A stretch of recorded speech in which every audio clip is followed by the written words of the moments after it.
Halo pemirsa, Bincang Spesial kembali hadir menemani Anda dengan beragam topik hangat dan juga isu yang sedang ramai diperbincangkan oleh masyarakat. Bersama saya Luis Ayu, karena setiap suara punya arti, setiap tamu membawa inspirasi. Ya pemirsa, sebelum kita undang tamu spesial kita pada hari ini, kita saksikan dulu tayangan berikut ini.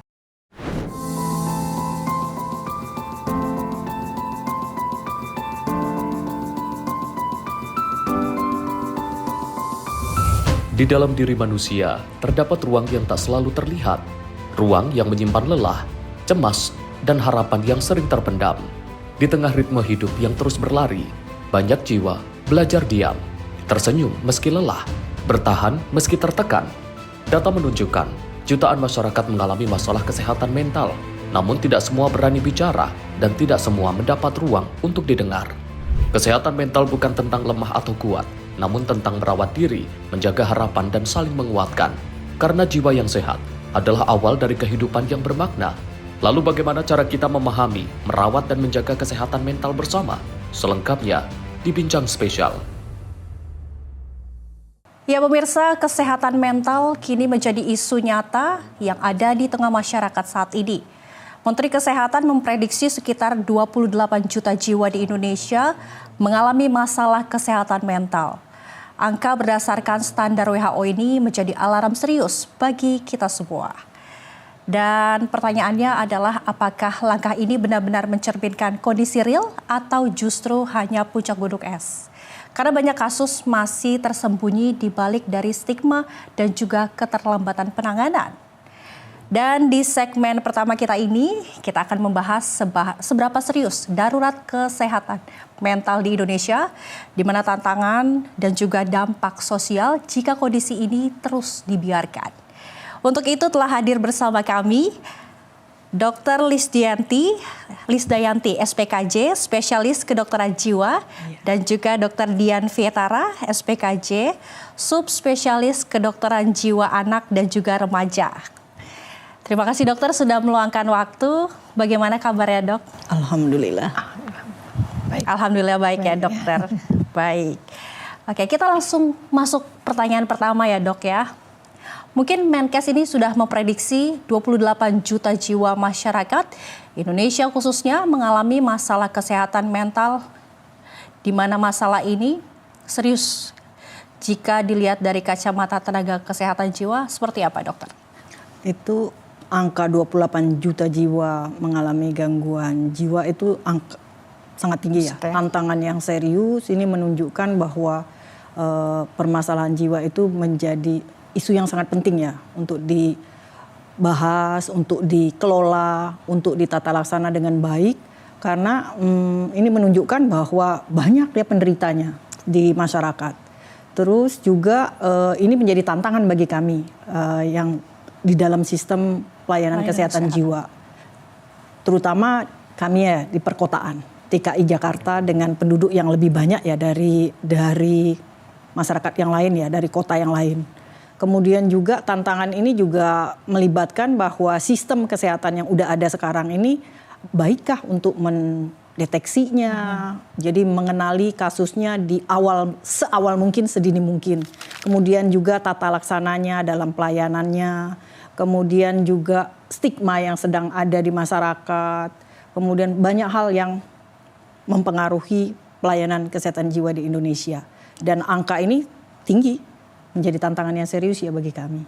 Berarti memang angka tersebut real, kenyataan di saat ini, kondisi saat ini benar-benar nyata, banyak pasiennya begitu dok? Kalau ini real atau enggak, malah mungkin ini angkanya bisa lebih besar. Malah fenomena gunung es ya, yang kita lihat angka yang didata sama pemerintah itu mungkin puncaknya aja. Tapi real di masyarakat mungkin lebih tinggi. Justru lebih banyak lebih ya, banyak. Kemudian mungkin dari pengalaman dari rumah sakit jiwa itu sendiri dok, khususnya yang dokter saat ini praktek begitu ya dok ya, gangguan mental apa saja yang paling sering ditemui dok? Kalau yang sekarang di data dari rumah sakit untuk tahun 2025 kemarin itu skizofrenia. Itu yang paling banyak, baik dirawat inap maupun rawat jalan. Oke, berarti itu kategorinya dewasa ya dok ya, Rens?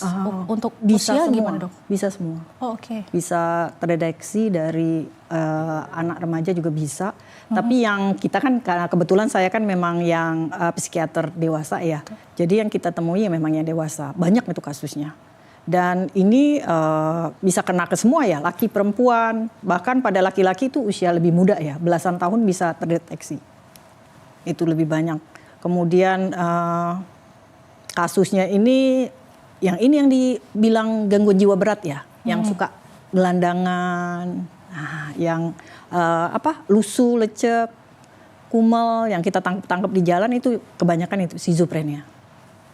Dikategorikan sebagai Gangguan jiwa berat. ODGJ begitu ya dok? ODGJ. Ya? Oke. Berarti dari masyarakat sendiri ini apakah memang dari masyarakat cenderung datang untuk kondisi mungkin ringan, gejala ringan, atau bahkan malah justru yang sudah berat seperti yang dokter jelaskan tadi di jalan, seperti itu bagaimana dok? Kalau realnya kebanyakan kita itu berat ya sekarang. Banyakan yang datang itu udah telat. Biasanya kadang-kadang yang, apalagi yang viral-viral ya. Yang viral yang datang itu udah berat-berat, yang udah sekian lama di rumahnya nggak dirawat, nggak terawat, rumahnya udah kayak kadang sampah ya, tempat bahkan pembuangan dipasung sampah. Begitu ya dok? Dipasung, tapi kalau di perkotaan udah jarang pasung. Kalau di pedesaan mungkin ya. Kalau di Jakarta jarang, tapi yang sering itu yang ditangkap di jalan-jalan. Itu memang gangguan jiwa berat. Dan biasanya memang gangguan jiwa ini yang datang ke kita itu yang udah telat, kalau penelitian terakhir sih ngomongin setahun kemudian ya, dari awal dia ada gejala kemudian diobati, itu penelitian terakhir sih banyak kan setahun kemudian. Oke. Jadi setelah telat ya, kadang-kadang banyak denial ya, banyak menyangkal keluarganya. Jadi sebenarnya gambarannya mungkin nilai-nilai di kuliahnya udah turun, kemudian udah nggak masuk kuliah, udah diancam DO gitu-gitu, baru berobat. Berarti efek mulanya itu dari stres dulu kali ya dok Bisa. ya? Oke. Bisa banyak faktor sih. Banyak faktor juga. Nah ngomong-ngomong tadi dokter menjelaskan dari perkuliahan, berarti ini range untuk umur itu remaja ya. Mungkin kita ke dokter Dian ya dok ya. Kelompok, mungkin bisa dijelaskan kelompok yang paling rentan terkena mental tersebut, apakah range usia remaja dok? Iya, jadi untuk usia anak remaja ini kita bicara kalau tentang anak remaja adalah pencegahan, preventif. Tadi Dokter Lisda udah cerita bahwa yang ditemukan itu biasanya sudah kronis. Tapi pada anak remaja kita sebenarnya bisa mencegah hal itu. Nah, namun pada anak remaja itu kan mereka memiliki kerentanan itu karena sistem dari prefrontal cortex, artinya secara biologis mereka itu masih belum matang untuk penguasaan emosi, masalah emosi, dan masalah yang berhubungan dengan perubahan suasana hati. Mereka tuh belum berkembang secara matang. Nah, makanya mereka akan menjadi matang kalau mereka di atas usia 20 tahun. Ya.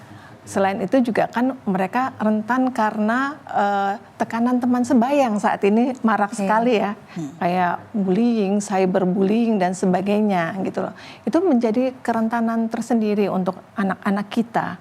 Selain itu juga mungkin literasi mengenai masalah kejiwaan pun mereka masih minimal. Nah, itu yang harus kita sosialisasikan sehingga kita bergerak ke arah pencegahan. Misalnya, tadi Dr. Lisda sudah jelaskan bahwa yang sudah dapat nih kita dapat penurunan nilai akademik, itu clue loh sebenarnya. Itu sangat harus kita kaji. Yang bisa lihat biasanya siapa? Guru juga bisa lihat. Bisa. Orang tua. Guru bisa lihat. Mungkin orang tua sibuk ya. Jadi kan guru bisa melihat, menilai, wah ini ada apa nih, kok anak ini ada penurunan akademik. Nah itu harus segera dibawa. Jangan tunda lagi. Nah ini ada apa? Ada apa sebenarnya pada masalah emosional anak. Jadi kita bicara tentang pencegahan. Oke. Mungkin itu juga salah satu faktor kasus kesehatan mental yang saat ini itu terdeteksinya tuh sulit sejak dini begitu ya dok ya? Iya, kadangkala ada kesulitan ya karena orang tua biasanya bilang, ini kan biasa. Ini kan biasa pada anak-anak remaja kan kayak gitu. ya biasa emosinya meledak-ledak. Saya juga dulu begitu. Nah, kalau udah kayak gitu, itu bisa terlambat gitu. Ya, dan kita melihat ada perubahan perilaku pada anak. Tadi itu juga suatu clue juga, yang tadinya biasanya tidur teratur jadi tidur larut malam. Itu adalah suatu tanda gejala awal dari gangguan jiwa. Oke, berarti guru BK juga berperan begitu Sangat, ya, Dok ya? Guru BK, guru kelas itu sangat. Ya, karena rumah kedua mereka kan sekolah. Oke, baik. Kemudian terkait dari anak-anak remaja, itu kan dari lingkungan sekolah, bagaimana peran dari rumah sendiri? Apakah dari rumah itu yang membuat mental juga bisa agak sedikit terganggu gitu, Dok? Harusnya rumah itu kan suatu tempat tumbuh ya, ruang tumbuh yang paling aman buat anak, itu kan yang diharapkan kan seperti itu. Tapi kenyataannya kalau kita bicara, malah anak-anak remaja itu stresornya dari rumah ya, dari orang tuanya ya, tekanan dari orang tuanya. Ya bisa jadi iya. Bisa jadi itu disebabkan karena tekanan dari orang tua. Pola asuh misalnya. Pola asuh orang tua yang mana yang cukup baik untuk pertumbuhan, disesuaikan dengan pertumbuhan anak. Jadi orang tua jangan sampai dia menganggap anaknya itu sebagai anak kecil aja yang harus mengikuti aturan mereka. Nah, itu yang mengakibatkan anak-anak merasa tertekan. Apalagi mereka kan mendapatkan sumber informasi dari banyak ya saat ini ya, dan mereka menuntut kebebasan. Nah, bagaimana tarik ulur sebagai orang tua yang pola asuh yang baik itu namanya otoritatif, yang cukup demokrasi gitu ya, cukup membuat anak-anak itu mempunyai ruang terbuka untuk komunikasi, untuk mengembangkan kecerdasan emosinya. Nah, itu diperlukan. Jadi bukan hanya secara materi, tapi juga secara emosional yang harus dipertimbangkan. Oke, baik. Kita ke Dokter Lida dulu ya, Dok ya. Mungkin dokter bisa jelaskan terkait kondisi dari ketersediaan tenaga kesehatan jiwa saat ini dibandingkan dengan besarnya jumlah penderita itu seperti apa, Dok? Kalau dari ini data terbaru kita, Indonesia itu punya psikiater 1.500, sekitar 1.500. Kemudian yang aktif ya, tapi itu terpusat banyakkan di Pulau Jawa. Kemudian kalau banding dari populasi 1:200.000 ya sekarang, kondisi sekarang. Itu kurang, mestinya 1:30.000 populasi ya, penduduk. Masih kurang sebenarnya secara nasional ya. Oke. Dan tadi balik lagi ke Dokter Dian, terkait peran orang tua, Dok. Itu sangat penting kan untuk tentunya kesehatan mental dari anak-anak, apalagi tadi dokter juga sudah jelaskan bahwa harusnya di rumah ini tempat pertama tumbuh anak-anak. Yang aman. Bagaimana berkomunikasi, bersosialisasi itu dasarnya adalah dari rumah itu sendiri. Bagaimana cara peran orang tua agar anak tuh merasa nyaman atau bahkan di saat mengkontrol emosi, mungkin anak terkadang susah untuk mengutarakan perasaan. Peran orang tua harusnya seperti apa sih, Dok? Ya, kalau saya sih orang tua itu dimulainya itu startnya itu sebenarnya dari dalam kandungan. Jangan terlalu nanti aja gitu. Ini kan masih kecil, enggak. Mulai dari dalam kandungan. Ibunya merasa aman, merasa nyaman, dia bikin bonding sama anak yang dalam kandungan. Dia bicara, dia mengajak bercerita sehingga udah ada ikatan dari dalam kandungan. Nah, itu dimulai dari dalam kehamilan. Setelah itu beranjaklah dia di usia 0 sampai 1 tahun. Nah, itu anak itu harus mendapatkan pemenuhan kebutuhan yang sangat yang mengakibatkan anak itu percaya sama ibunya, percaya sama caregiver utamanya. Itu udah dimulai dari situ, Kak. Dan bukan hanya ibu. Kepada ayahnya pun dia harus menimbulkan rasa aman dan nyaman. Ya, jadi yang berperan cuma ibu, enggak. Ayah sangat berperan di sini. Kita mau menumbuhkan figur orang tua yang cukup kuat untuk pertumbuhan anak. Ya, demikian juga untuk adik kakaknya. Itu juga mereka juga harus bagaimana caranya berempati kepada orang lain. Itu ditumbuhkan dalam keluarga.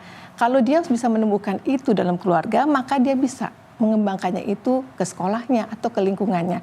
Itu adalah dasar. Menarik sekali nih, Dok. Kebetulan saya lagi mengandung. Gitu. Mungkin pemirsa di luar sana juga mungkin ada yang sama seperti saya. Tadi dokter menyampaikan saat menarik. sangat menarik begitu, tips bagaimana cara dari dalam kandungan begitu kan, sementara kayak kita tahu ini dalam kandungan bukan komunikasi dua arah, ternyata dalam bayi dalam kandungan ini bisa mendengar perasaan begitu ya Dok. Seperti apa Dok pola yang baiknya, metode yang dilakukan? Nah, kalau kan sebenarnya dia juga mengajak kita bicara ya, ketika dia menendang. Ya, kita akan merasakan itu, ya, kita rasakan tendangan itu, dia mengajak kita untuk merasakan keberadaannya, ya. Jadi dalam kandungan itu dia setidak-tidaknya fungsi pendengarannya itu kan sedang dalam proses pertumbuhannya. Di sana udah dibentuk, makanya dia bisa mendengar, dia bisa merasakan ayahnya, bundanya, kakaknya. Nah, dia sudah bisa distimulasi dari mulai dalam kandungan, sehingga dia merasa aman. Begitu lahir, dia akan merasakan mungkin rasa kenyamanan yang ada, karena dia tidak asing lagi dengan suara-suara yang dia dengar dari dalam kandungan. Nah, itu harus dibina dari sana. Oke, berarti cara berkomunikasi dengan bayi di dalam kandungan itu ya Dok ya? Berkomunikasi, bercerita, bernyanyi, dan sebagainya. Yang penting buat dia nyaman. Apakah memberikan afirmasi positif ini juga sangat berpengaruh Dok? Iya dong, sangat berpengaruh untuk anak-anak ya. Apalagi anak kecil itu kan kita tahu ya, anak kecil dari fase-fasenya kan ada fase namanya ya motorik ya, fase motorik yang sangat aktif. Dia lari sana, lari sini. Nah, kalau kita tidak memberikan afirmasi ke dia dengan baik, maka dia tumbuh jadi anak yang penuh ketakutan. Kamu jangan ke sana, nanti hati-hati kamu jatuh misalnya. Atau kamu jangan buat seperti itu nggak baik, itu nggak sopan. Nah, dia udah mulai dibatasi di sana. Nah, itu membatasi otoritas si anak. Sehingga nanti kalau dia besar, dia merasa tidak bebas, dia tidak memiliki otoritas itu. Otoritas itu hanya orang tua. Nah, itu harus kita kembangkan sesuai dengan usianya dia. Usianya dia kan berbeda-beda, pemenuhan milestone-nya tuh berbeda-beda. Jadi itu harus kita pelajari sebagai orang tua. Oke, menarik sekali ya Dok ya. Dan mungkin bisa dijelaskan juga kepada pemirsa Dok terkait seberapa penting ini peran keluarga dan juga mungkin lingkungan terdekat, baik dari keluarga inti begitu ya Dok ya, dalam pencegahan kondisi gangguan kejiwaan atau mental itu sendiri Dok. Itu dimulai dari sejak dini ya, mengenali itu sejak dini. Jadi ketika anak itu sudah mulai bisa berinteraksi, dia bisa bicara, dia dipenuhi rasa ingin tahunya, divalidasi perasaannya, itu kita sedang mengajari dia bagaimana dia menghargai, bisa membaca perasaan orang lain. Nah, kita beritahu dia. Kemudian setelah berkembang, dia di fase-fase di mana dia masuk sekolah ya. Fase sekolah dia mulai keluar dari lingkungan rumah. Itu juga dia harus juga mendapatkan rasa nyaman di sekolah, di lingkungan sekolah yang baru. Kemudian dia juga bisa mengembangkan rasa kompetitif dengan temannya. Nah, itu juga harus kita berikan dukungan, di mana dia belajar untuk salah, belajar untuk kalah. Itu juga kita harus ajarkan. Jangan sampai anak kita karena di rumah itu dia menjadi pusat perhatian, maka di sekolah dia harus jadi pusat perhatian. Nah, itu kita harus ajarkan dia tidak bersifat egosentris lagi. Dia harus berbagi sama temannya. Itu yang terpenting, kayaknya itu pendidikan dasar yang terpenting itu di PAUD ataupun di TK ya. Iya, itu penting banget. Jadi bukannya di PAUD itu belajar berhitung, belajar menulis, belajar membaca, enggak. Di situ kita mengajarkan fondasi dasar bagaimana dia akan berinteraksi dengan teman-temannya. Itu kita mulai tanamkan di situ. Tapi dia punya dasar dari keluarganya lebih dahulu. Baru kita mulailah itu di TK, PAUD, TK, kemudian SD, dia sudah mempunyai life skill yang cukup baik untuk menghadapi tantangan ke depan. Oke, baik. Ya pemirsa, angka 28 juta jiwa menjadi pengingat di mana persoalan kesehatan mental di Indonesia tidak bisa lagi diabaikan. Di mana stigma, keterlambatan deteksi dan juga minimnya kesadaran ini membuat banyak kasus baru tertangani saat kondisi yang sudah benar-benar berat. Karena itu, merawat kesehatan jiwa bukan hanya tugas dari tenaga medis, tetapi juga tanggung jawab kita bersama agar harapan tetap terjaga. Dan pemirsa, di tengah tekanan akademik juga pengaruh media sosial, ini anak-anak muda bisa disebut titik rawan untuk anak-anak muda untuk gangguan mental. Lalu apa sebenarnya akar masalah yang membuat generasi muda ini rentan terkena penyakit mental? Di segmen 2 nanti kita akan mengulas lebih dalam bagaimana anak muda di titik rawan, menelusuri bagaimana penyebab dan juga akar masalah dari gangguan kesehatan mental pada generasi muda. Tetaplah bersama kami di Bincang Spesial Sinpo TV.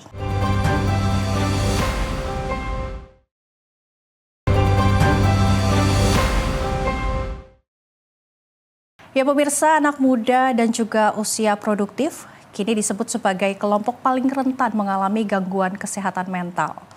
Dan di tengah tekanan akademik, tuntutan sosial, hingga standar hidup, dan juga paparan media sosial, banyak dari mereka yang terlihat baik-baik saja, namun sesungguhnya menyimpan banyak beban berat. Lalu apa yang menjadi akar masalah dari kerentanan ini? Apakah faktor keluarga, lingkungan, atau sistem pendidikan? Atau bahkan tekanan sosial yang bahkan terus meningkat.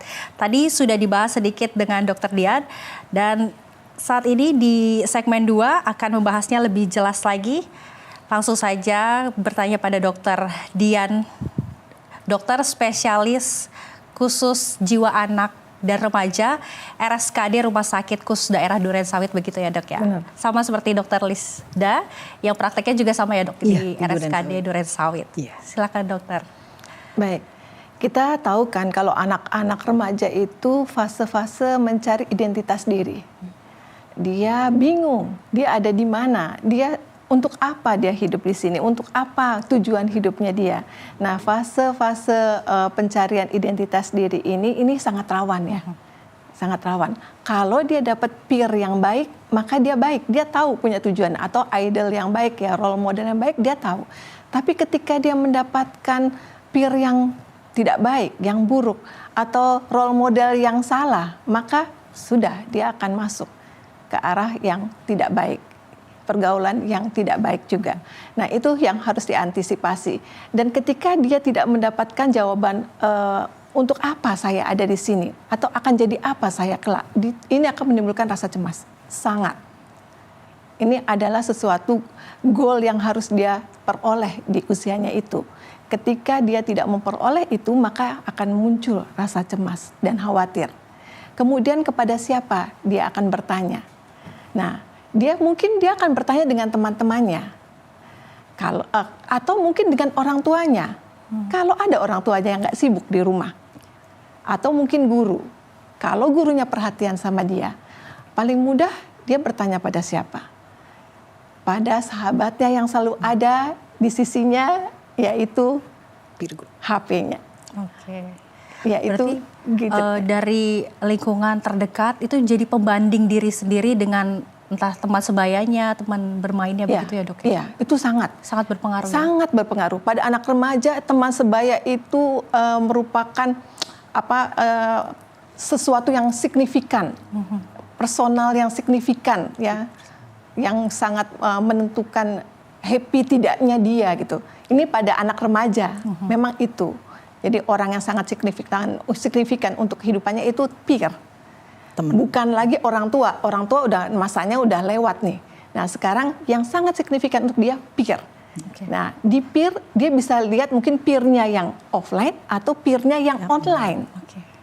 Nah, kalau peernya yang online, dia kan kayak harus ngikutin sosial media. Kalau enggak dia jadi FOMO kan. Saya nggak bisa ngikutin ini nih, udah bukan, saya ketinggalan. Jadinya stres gitu dong. Stres, cemas lagi. Ya, jadi cemasnya tuh banyak sekali anak-anak sekarang. Di samping itu seperti yang saya bilang tadi, bahwa anak-anak ini belum berkembang fungsi eksekutifnya. Fungsi eksekutif yang untuk memutuskan sesuatu, untuk merencanakan sesuatu, untuk meregulasi emosi itu belum berkembang. Jadi sangat mudah sekali untuk sensitif dan impulsif terhadap perubahan itu. Ya, jadi sangat bertubi-tubi sekali mereka mendapatkan tekanan seperti itu. Nah, sekarang dengan kondisi stresor yang cukup tinggi untuk anak-anak muda kita sekarang, generasi kita sekarang, siapa yang akan membantu mereka? Itu harus hadir dalam kehidupan mereka. Jangan sampai mereka digantikan figur itu dengan internet. Itu yang kita khawatirkan. Oke, baik. Dokter Lisda, mungkin bisa dijelaskan seberapa pengaruhnya terkait antara tuntutan hidup begitu dengan kebutuhan batin. Apakah itu bisa dapat memicu gangguan dari kesehatan mental itu, Dok?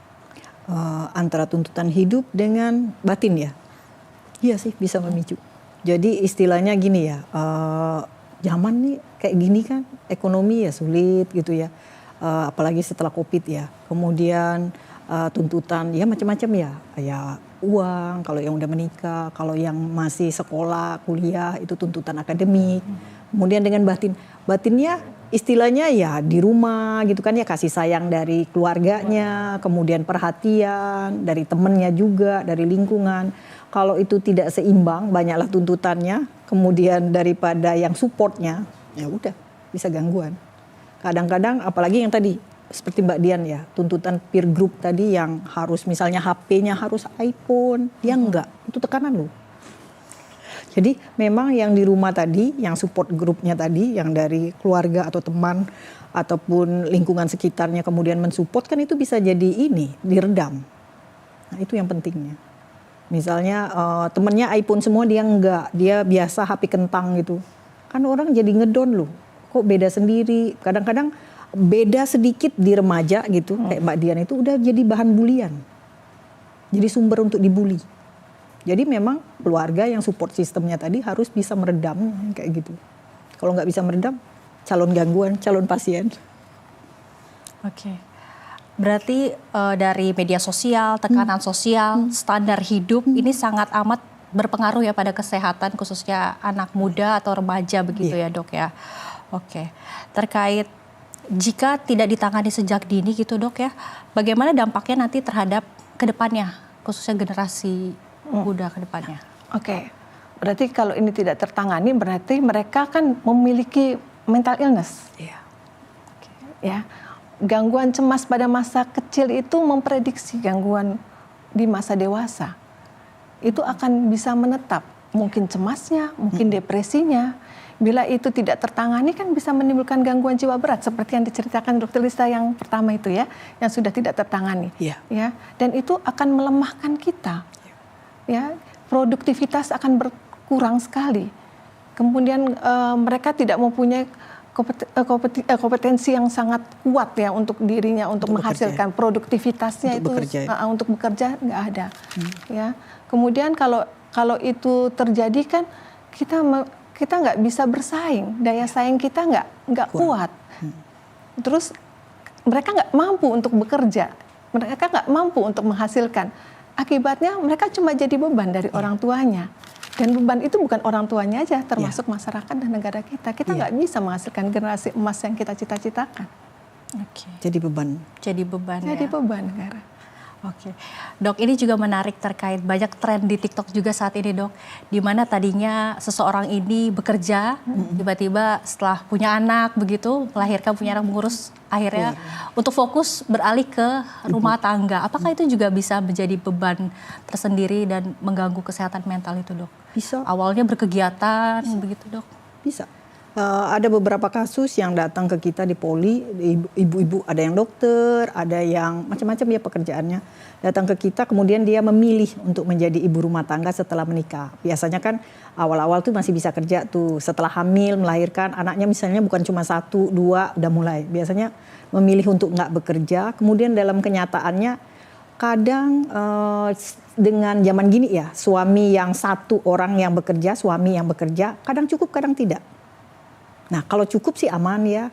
Kemudian misalnya juga si istrinya dapat support dari suaminya untuk macam-macam ya. Dia antar jemput, dia apa, ngurusin anak segala macam. Ada yang nggak dapat support. Ada yang di sini banyak kok dokter, ngapain lo itu apa ngotot banget mau kerja lagi gitu kan. Dia ngantar jemput anak aja. Akhirnya dia jadi ibu rumah tangga yang bagi dia mungkin value dia nurun. Bagi si ibu ya, yang latar belakangnya tadi, yang bekerja segala macam. Setelah jadi ibu rumah tangga, kemudian ada beberapa kasus anaknya itu bermasalah. Ada yang 3 anaknya pun pasien. Berarti parenting ya mungkin ya, atau ada genetik ya. 3 anaknya gangguan. Dan itu ibunya bisa jadi gangguan juga. berobat semua jadinya. Nah, lalu bagaimana dok agar tidak stres berkepanjangan seperti itu, apa yang harus dilakukan? Oh, yang dilakukan tuh sebenarnya intinya tetap aja pola hidup sehat ya. Jadi kita tetap aktivitas, kemudian tetap menjaga pola makan kita, menjaga aktivitas fisik, olahraga, kemudian istirahat yang cukup. Jadi pola hidup sehat. Nah, kemudian yang kedua yang bisa kita lakukan, kelola stres kita. Sumber stres kita apa sih misalnya? Kalau misalnya istilahnya ibu rumah tangga ya ekonomi ya. Kalau bisa dengan anggaran budget seberapa itu cukupnya gimana gitu. Kalau kurang gimana caranya menambah pendapatan. Entah suaminya yang harus kerja lagi atau dia yang mencari sumber dana lain. Istilahnya kelola stres kalau sumbernya ekonomi ya. Kalau sumbernya yang lain lagi. Kemudian juga selain itu bisa juga dengan satu lagi yang bisa kita lakukan, me time. Jadi kalau memang ada waktu untuk healing, jalan-jalan, kalau memang istilahnya sediakan waktu untuk diri sendiri. Jangan sibuk dengan rutinitas, misalnya anak masih kecil-kecil, itu terus. Ya lama-lama orang juga capek ya, secara batin ya, secara mental. Kemudian juga curhat. Carilah tempat-tempat atau orang atau siapa yang kita percaya untuk kita curhat. Kalau dia jauh misalnya, ya udah sediain pulsa untuk ngubungin misalnya entah adik kita, entah ibu bapak kita, entah saudara kita, entah siapa yang kita percaya. Yang penting teman. Jangan curhat di sosial media ya dok ya, bahaya ya dok ya. Ya, curhat ke orang yang kita percayai. Kemudian juga me time, curhat, satu lagi butuh bantuan profesional ketika memang darurat. Iya, memang kita perlu bantuan profesional ya. Akses saat tahu untuk saya butuh bantuan sosial ini, bagaimana cara mendeteksinya dok? Untuk bantuan profesional ini deteksinya pertama ada perubahan perilaku. Misalnya biasanya tidurnya is oke. Kok berapa hari ini susah banget tidur. Udah gangguan tidur. Biasanya makan enak-enak aja. Kok sekarang males banget makan atau malah makannya oper. Perubahan perilaku. Jadi perilaku dia yang biasanya ngapa kemudian kok jadi berubah. Kemudian juga bisa juga dia tidak bisa melakukan aktivitas dia sehari-hari. Misalnya yang sekolah ataupun yang kuliah nggak bisa kuliah lagi. Karena ketakutan karena cemas lah, karena apa. Atau dia nggak bisa kerja lagi. Kemudian juga kalau ada perubahan suasana hati, suasana perasaan moodnya yang ekstrim. Yang aduh males banget, sedih banget gue hari ini nggak mau ngapa-ngapain, mau di kamar aja, nggak mau keluar, nggak mau ngapain, nggak mau mandi, nggak mau makan, nggak mau apa-apa. Bisa juga berlebih gembiranya, aduh nggak butuh tidur, mondar mandir ngerjain ini ngerjain itu, nyapu bersih gitu-gitu. Jadi suasana perasaannya yang mood ekstrim berubahnya, kemudian itu terjadinya berlangsungnya udah mingguan sampai bulanan, jadi udah lama, agak lama. Kemudian juga ada yang pikiran atau ide yang mau bunuh diri atau mau ngapain orang, mau mencelakakan orang lain. Jadi bisa suicide, bisa juga homicide. Jadi ide-ide ya, baru ide aja udah indikasi konsultasi loh. Kemudian juga bisa ketika misalnya udah nggak mau mandi, udah rawat dirinya jelek, udah nggak mau ngapa-ngapain, itu juga butuh bantuan profesional. Jadi ada perubahan-perubahan. Ada perubahan-perubahan dan orang-orang sekitar ini harus peka begitu ya dok ya. Harus aware, notice. Belakangan kalau nggak notice ya itu tadi setahun kemudian. Betul. Nah belakangan ini juga sempat banyak sekali berita ya dok ya, khususnya bahkan anak-anak, selain dari remaja, anak-anak sendiri bahkan dia sampai tadi dokter sampaikan bahkan menyiksa diri, bahkan sampai bunuh diri begitu dok. Dan ciri-cirinya, tanda-tandanya itu sebenarnya sudah terlihat seperti menggambar hal-hal yang aneh-aneh begitu ya dok ya. Terus pokoknya banyak perubahan perilaku yang tidak wajar atau perubahan perilaku yang tidak wajar begitu. Nah ini pencegahannya itu seperti apa dok? Atau banyak sekali sudah memahami begitu, misalnya orang tua tahu nih perilaku anaknya, wah nggak wajar nih gitu. Cuma takut untuk berobat, seperti yang tadi disampaikan stigma seperti itu. Sebenarnya peran orang tua penting itu apa sih dasarnya supaya peka begitu dok? Iya, jadi saya selalu mengingatkan para orang tua itu tolong kembangkan attachment. ya. Attachment daripada direction. Ya. Tolong kembangkan connection daripada correction. Connection. Jadi kembangkanlah itu. Jadi bagaimana caranya para orang tua itu bisa mengembangkan kedekatan mereka, bisa hadir secara utuh dalam kehidupan anak ini, menerima anak ini apa adanya, kemudian juga tidak terlalu membuat ekspektasi yang tinggi untuk anak. Jadi janganlah, kalau misalnya orang tua punya ekspektasi anak saya mau jadi ini, no, itu kehidupan mereka. Kita hanya menemani mereka, mendampingi mereka, kemudian juga biarkan kita menjadi pendengar yang baik untuk mereka, mereka yang memutuskan. Ya, jadi kita jangan pernah mengatakan dulu ibu seperti ini. No, tidak boleh itu. Ya, jadi dengarkan apa yang anak mau uraikan. Kalau salah, terimalah mereka. Ya, jangan ada penghakiman untuk mereka. Seberat apapun, terimalah. Mau kemana lagi mereka akan kembali.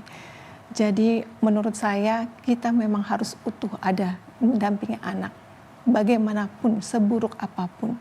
Jangan sampai anak itu menjadi baik-baik saja kayak tadi ya. Mereka merasa harus bersikap kayak masking gitu. Jadi mereka tampaknya baik. Tapi di dalamnya mereka menutupi dengan banyak bergejolak yang nggak mungkin mereka uraikan kepada orang tua karena takut orang tuanya kecewa. Jadi memendam perasaan itu ya dok ya? Dia memendam karena dia takut sekali. Jangan menunjukkan kita kecewa kalau misalnya anak kita berbuat salah. Karena kesalahan itu adalah tempat mereka belajar lebih baik. Jadi itu yang terpenting bagi orang tua, tolong dengarkan mereka, temani mereka, dampingi mereka. Kita hargai prosesnya, bukan hasil yang kita lihat, tapi proses mereka untuk meraih itu. Itu sih menurut saya. Oke dok. Dan pemirsa, setelah memahami akar permasalahan kesehatan mental pada anak muda, muncul pertanyaan penting, kemana jalan pulang bagi mereka yang sedang berjuang dengan kesehatan mental. Di segmen 3 nanti pemirsa kita akan membahas jalan pulang, bagaimana solusi dan juga harapan, mulai dari upaya pencegahan juga penanganan yang tepat hingga peran keluarga dalam merawat kesehatan jiwa. Bagaimana kita bisa hadir tentunya mendengar dan juga menjadi bagian dari pemulihan itu sendiri. Kita jeda sejenak pemirsa, jangan kemana-mana, tetap di Bincang Spesial Sinpo TV.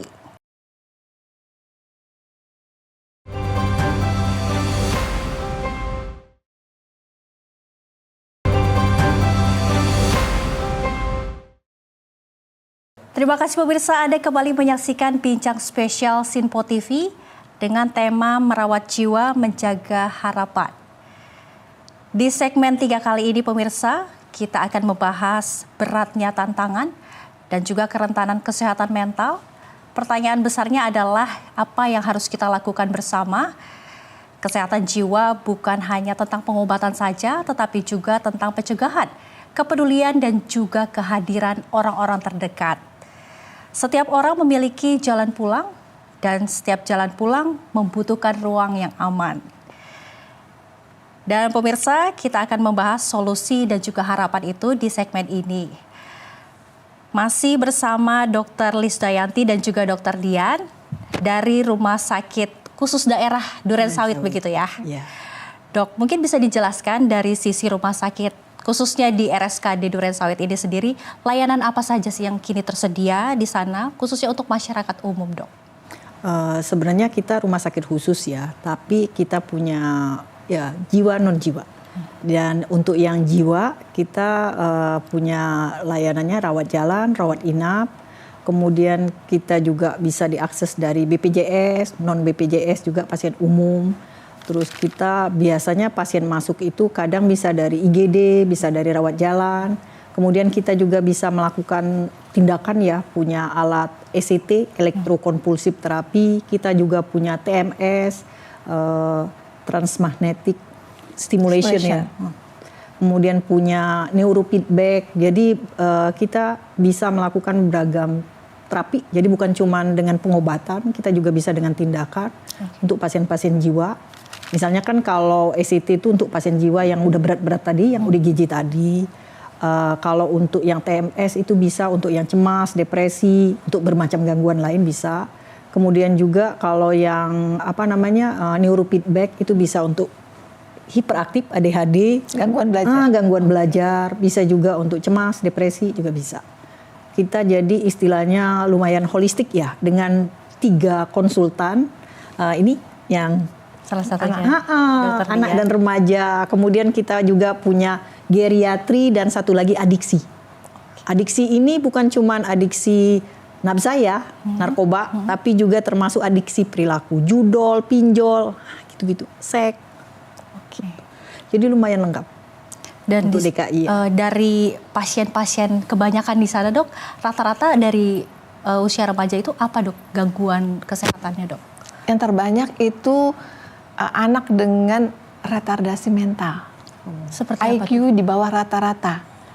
Iya, karena anak-anak ini kan kita punya kelas inklusi. Oh iya. Di sekolah-sekolah. Masing-masing sekolah punya kelas inklusi.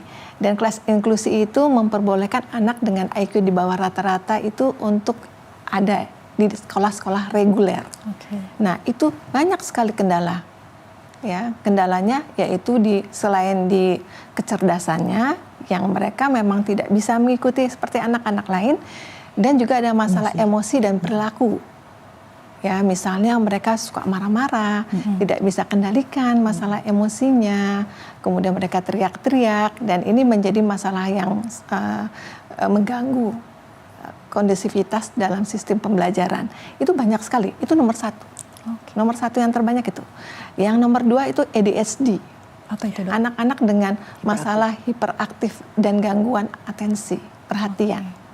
Ya, jadi mereka memiliki masalah ketidakfokusan dan hiperaktif serta impulsif.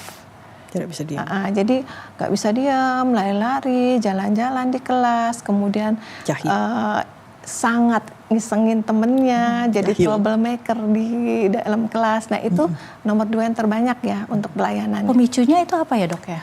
Itu secara genetik ya. Namanya NDD, Neurodevelopmental Disorder. Jadi itu bawaan. Mental retarded, kemudian ADHD, autism itu bawaan. Yang ketiga autism. Itu banyak sekali gangguan, itu 3 hal yang banyak sekali yang kita temui di poli jiwa, terutama tumbuh kembang anak. Tapi kalau secara keseluruhan itu yang terbanyak itu dengan remajanya itu gangguan cemas, anxiety disorder. Ya, itu banyak sekali anak-anak. Apalagi di tengah maraknya itu tadi media sosial. Itu kayaknya ke-trigger dari situ, gangguan cemas dan gangguan perilaku. Jadi anak-anak yang sudah dengan screen time yang overtime, ya mereka akan memiliki masalah perilaku, masalah emosi, perubahan perilaku yang nggak bisa dikendalikan sama orang tua. Itu banyak sekali yang datang ke rumah sakit kami. Dok, terkait NPD dok, apakah itu bisa dikategorikan sebagai gangguan? NPD gangguan, tapi gangguan kepribadian. NPD itu adalah narsistik ya, jadi dia menjadi pusat dunia ya. Jadi orangnya cenderung untuk aku and aku, saya and saya. Jadi dia mau menjadi pusat perhatian, menjadi pusat dunia, segala-gala untuk dia. Terus biasanya juga kurang empati dengan orang lain, kurang bisa meraba rasa perasaan orang lain, kemudian biasanya jadinya egois dan egosentris. Dan biasanya jadi pasiennya orangnya sendirinya si NPD ini nggak menyadari, tapi orang yang relasi dengan sekitarnya yang merasa. Kenapa ya dok? Faktor pemicu seseorang bisa jadi NPD itu kenapa ya dok? Balik-balik kalau gangguan jiwa itu multifaktor. Genetik ada, itu tadi genetik, gangguan pola asuhnya. Bisa juga kan kalau pola asuhnya cenderung itu ya permisif ya, semua diizinkan. Mungkin juga ada inkonsistensi. Bisa juga. Multifaktor. Gangguan jiwa itu rata-rata multifaktor. Jadi melibatkan antara faktor genetiknya, biologisnya, kemudian dengan lingkungan. Juga satu lagi spiritual. Spiritual ya. Terus bagaimana menyadarkan beliau tersebut misalnya Itu susahnya kalau untuk gangguan disembuhkan atau kepribadian. dibawa ke psikiater kayak gitu, Dok? Susah gangguan kepribadian, jarang berobat. Yang berobat itu malah korbannya. Oh, terbalik. Terbalik kalau gangguan kepribadian. NPD juga yang banyak datang ke kita tuh korbannya. Entah dia secara ekonomi ditelantarkan atau dia bahkan KDRT gitu-gitu biasanya. Dan itu nggak menyadari sebenarnya si Gak akan orang sadar NPD-nya. gitu ya, Dok, ya?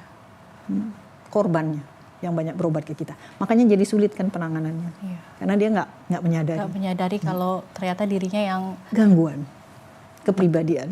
Oke, baik.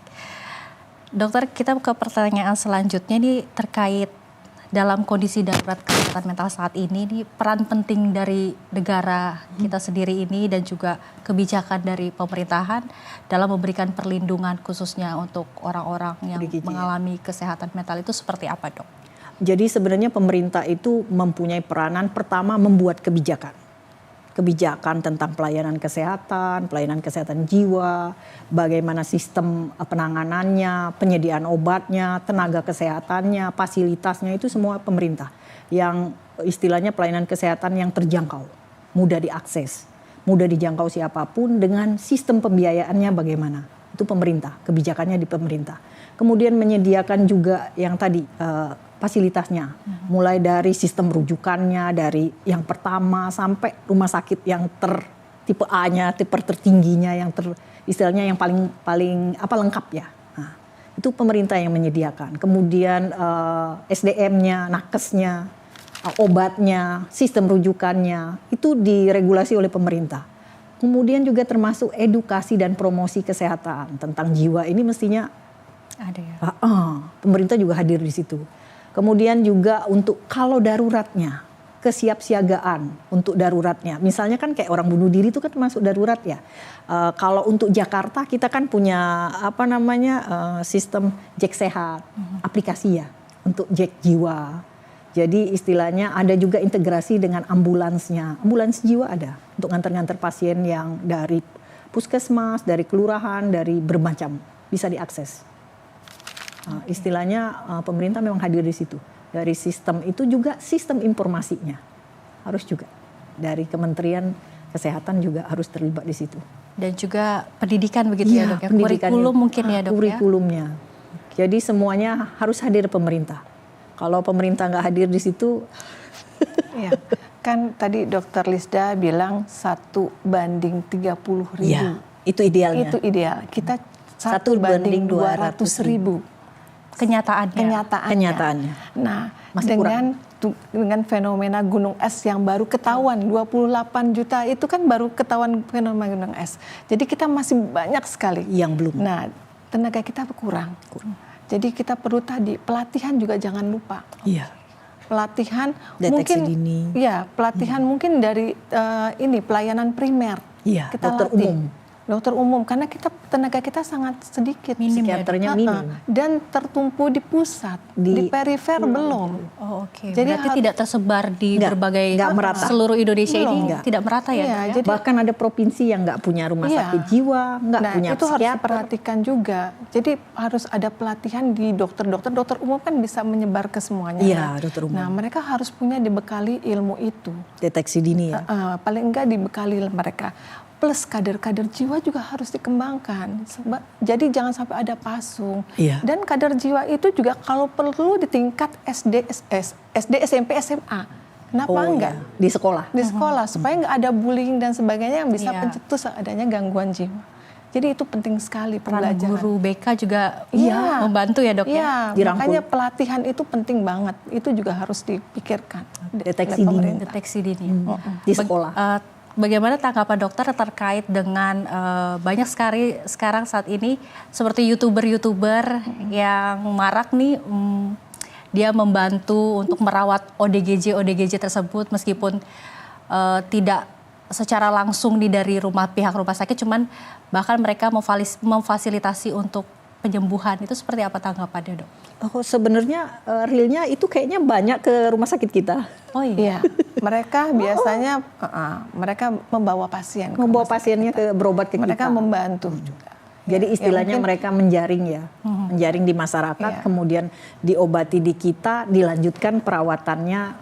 Memang sebaiknya itu tetap erat hubungannya, istilahnya kolaborasinya yang baik. Jadi istilahnya kita ngatasi kondisi akutnya, kemudian perawatan berikutnya tetap di mereka, misalnya tinggalnya kalau memang nggak punya keluarga, kemudian tetap berobat rutin ke kita.